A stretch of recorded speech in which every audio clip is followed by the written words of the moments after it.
While we're on the subject of Trump supporters being a bit unhappy, the biggest Trump supporter of them all out there that I think has kind of disappeared from the news, which is unfortunate because I love talking about him, MyPillow CEO Mike Lindell.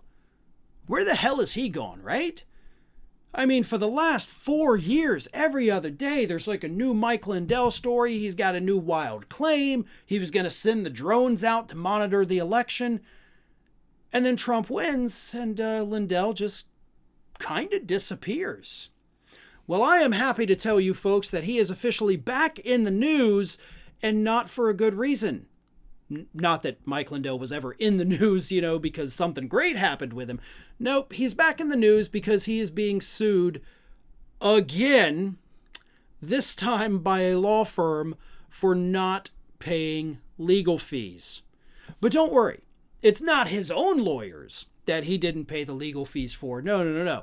It's part of a settlement that he agreed to last year to pay legal fees for a group of call center employees who had sued him for not paying overtime and sometimes not even paying real-time wages. And as part of the settlement, he agreed to pay the legal fees for these people that had sued him. And according to the new lawsuit from the law firm, he hasn't done that either. Let me read you this from Law and Crime. In the underlying class action lawsuit, the plaintiff sued MyPillow as the lead plaintiff and representative on behalf of several call center employees. The plaintiffs claimed violations of federal law for failure to pay overtime wages and violations of state law for failure to timely pay straight time wages, according to an April 2023 federal court decision. In March of 2024, the parties moved to settle. In May of 2024, the court approved the settlement agreement. The company agreed to pay $36,866.38 to resolve the federal and state labor law claims, and he also agreed to pay $75,000 in legal fees for the plaintiffs. Now, here's where things get a little bit murky. He initially paid the overall amount, right? The $36,000. Like, okay, I owe $36,000 in back wages. Here you go. But one of the people who was part of the settlement said, hey, you actually sent the check to an address where I no longer live and I have no way to get it. Can you please reissue the check? Because technically, if you don't give me the money, the settlement is not being honored. After several attempts by that individual's lawyers to get Mike Lindell to send these $686, I think, or $676. That's it. Like, just reissue a check, cancel the first check, reissue a new check, and then you obviously still have to pay the $75,000 in legal fees. It never happened, according to Law and Crime here.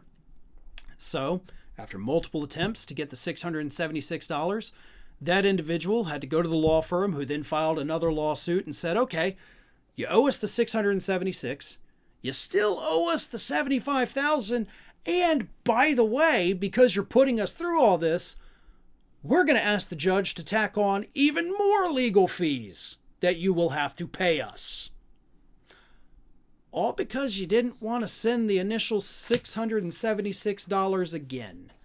And again, this employee tried multiple times to just get them to reissue the check, and they never did. I don't think I have ever seen anybody fall from grace so badly as Mike Lindell has.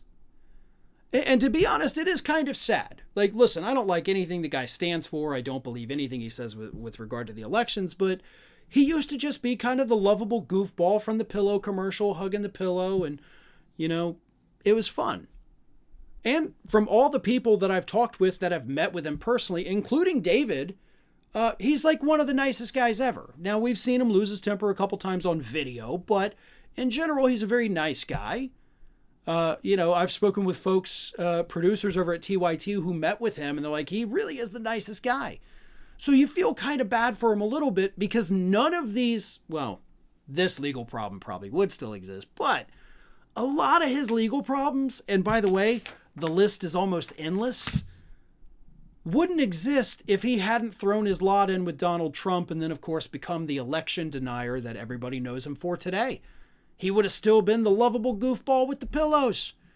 But let me read you this laundry list of lawsuits he's still facing from Law and Crime. In a long-running lawsuit, Lindell Management LLC has been repeatedly rebuked by the courts for its refusal to pay the winner of a Prove Mike Wrong challenge.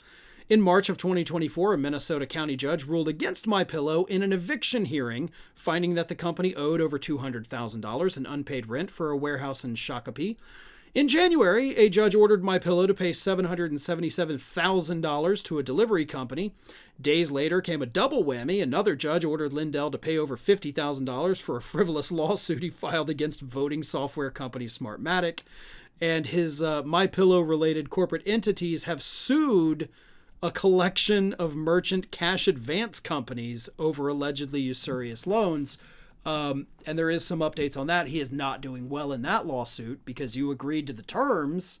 Yes, these, payday advance groups, but he also admitted back in, I think, 2023, he's like, I got no money left.